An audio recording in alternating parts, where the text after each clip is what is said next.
Olá pessoal, espero que todos estejam bem. Vamos dar continuidade ao estudo remoto, né? E aí a gente hoje vai estudar um pouquinho, fazer uma revisão na verdade, de função de segundo grau ou função quadrática.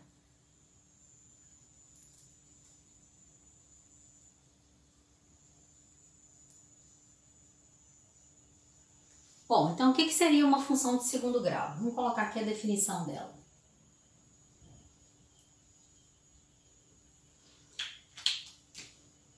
A função de segundo grau é uma função de f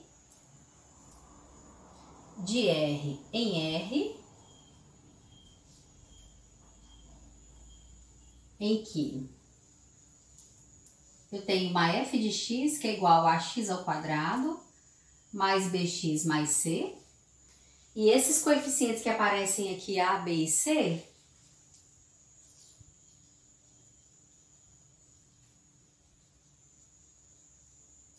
são coeficientes reais, e a única condição para ela ser de segundo grau é que esse a seja diferente de zero. Então, quando a gente escreve assim, ó, uma f de R em R, o que isso quer dizer? Que eu tenho todo o domínio, são os valores que eu aplico aqui no x, pertencentes ao conjunto dos números reais, e a imagem, que seria o y, porque essa função aqui, ela também pode ser escrita dessa forma, y igual a x ao quadrado, mais bx, mais c. Então, a gente tem tanto o domínio quanto a imagem em números reais. A, b e c são coeficientes reais e o a tem que ser diferente de zero. Por quê? Imagine se esse a fosse zero. Se ele for zero, esse termo aqui vai sumir, aí a gente cai numa função de primeiro grau. Então, para a função ser de segundo grau, esses coeficientes podem ser nulos, mas o único que não pode ser nulo é o coeficiente a. Pessoal, então vamos identificar esses coeficientes a, b e c a partir de alguns exemplos. No caso dessa função f de x, ela é 2x ao quadrado menos 3x mais 5. Notem que ela já está escrita dessa forma, ó, x ao quadrado primeiro, x depois e um termo independente, se ele existir, né?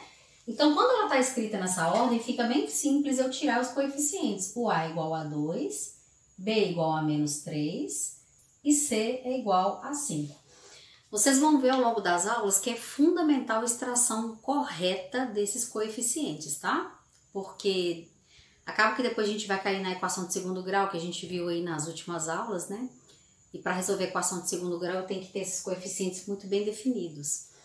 No caso da segunda, eu tenho y que é igual a menos x ao quadrado mais 8. Notem que o x ao quadrado apareceu, o termo que multiplica o x não apareceu, e aqui eu tenho mais 8, que é o termo independente. Então, nesse caso, eu tenho que a é igual a menos 1, b é igual a 0 e c é igual a 8. Então, aqui a gente tem que tomar muito cuidado na hora de definir esses coeficientes, tá?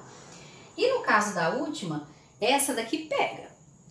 Menos 1 mais 4x menos 3x ao quadrado. Observem que, se vocês não ficarem atentos, vocês vão confundir e colocar que esse é o a, o b e o c. Só que, na verdade, ela está escrita de uma forma diferente. Então, minha dica é, escrevam sempre com aquela cara. X ao quadrado primeiro, depois x, depois o termo independente, tá? Então, se eu reescrever essa função, eu vou ter menos 3x ao quadrado, eu só estou trocando de lugar, então senão não muda. Menos 3x ao quadrado, mais 4x, menos 1. Portanto, eu tenho que a é igual a menos 3, b é igual a 4 e c é igual a menos 1. Da mesma forma que a função de primeiro grau ela tem suas particularidades, a de segundo grau também tem. Toda vez que a gente tem uma função de segundo grau, o gráfico dela é uma parábola. O que seria essa parábola?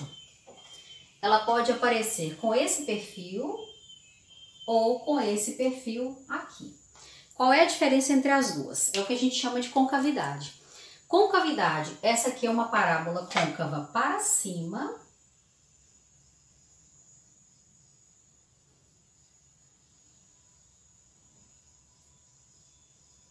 enquanto essa é côncava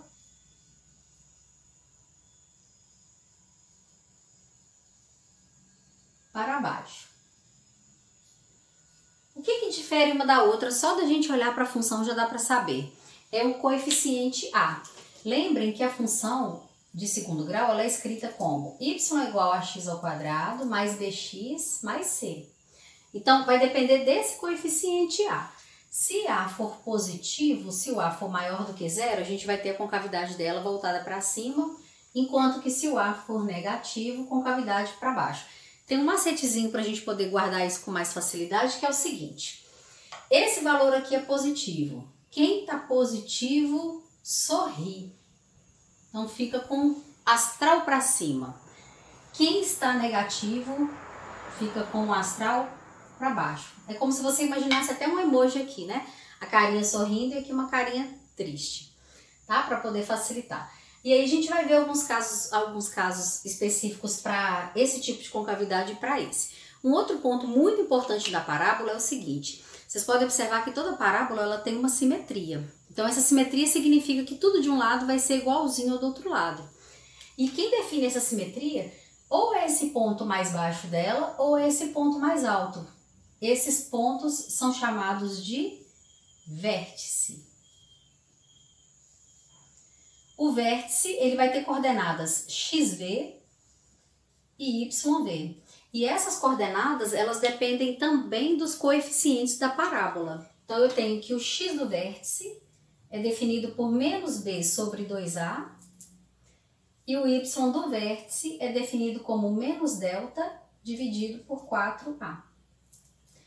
Mais uma vez, reforço a importância da gente conhecer e escrever corretamente os coeficientes. Nós vimos isso aqui nas aulas passadas, né, que o valor de delta é dado por b ao quadrado menos 4 vezes a vezes c. Então, a parábola ela pode ser construída a partir de seu vértice. Você conhecendo um vértice, eu já sei que tudo que acontecer do lado esquerdo também vai acontecer do lado direito por uma questão de simetria. Pessoal, então toda vez que vocês identificarem que é uma função de segundo grau, se você quiser fazer o esboço dela, você pega sempre como referência o vértice.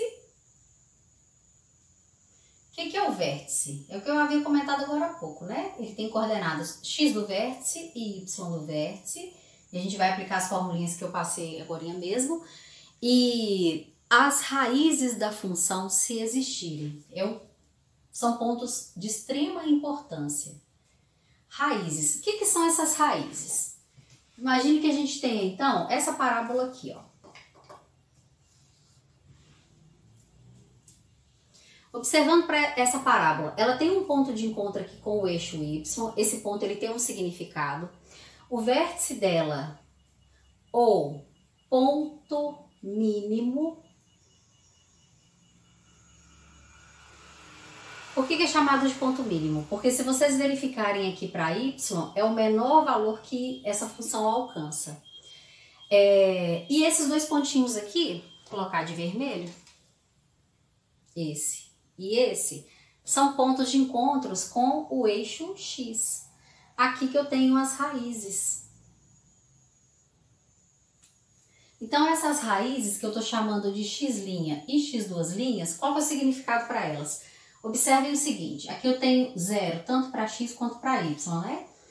Esse valor aqui, ele tem um significado em x, né? Ele é um x', mas para y ele é igual a zero. Esse valor aqui também, ele é um valor específico para x, mas para y é igual a zero. Então, quando a gente fala em raízes, raízes são valores nos quais o y é igual a zero. Então, se eu tenho uma função f de x, que é igual a x ao quadrado, mais bx mais c, para encontrarmos as raízes, basta a gente aplicar esse y igual a zero. Ou seja, eu tenho que descobrir quais valores de x zeram essa função. E acaba que a gente cai numa equação de segundo grau. É por isso que a gente fez a revisão de equação de segundo grau anteriormente, para poder chegarmos nesse ponto aqui. Porque no curso de vocês vão se deparar muito com essas parábolas, tá? Bom, pode acontecer da gente ter essa situação, pode acontecer também de termos uma situação assim, pode acontecer também de termos uma parábola assim, uma parábola assim. Então, o que difere uma da outra? Primeiro, essa aqui é côncava para cima, então o A dela é positivo. Côncava para baixo, o A dela é negativo. Côncava para cima, A positivo. Côncava para baixo, o A é negativo. Aí, essa daqui, ela tem duas raízes. Essa daqui, que na verdade a gente vai ver que são duas raízes reais idênticas, por isso que só tem um ponto de interseção no gráfico. E nesse caso aqui, não tem ponto de interseção com o eixo X, nem para essa parábola, nem para essa parábola. Pessoal, é possível a gente saber isso fazendo poucos cálculos com relação à função de segundo grau. Então é isso que a gente vai ver agora, tá?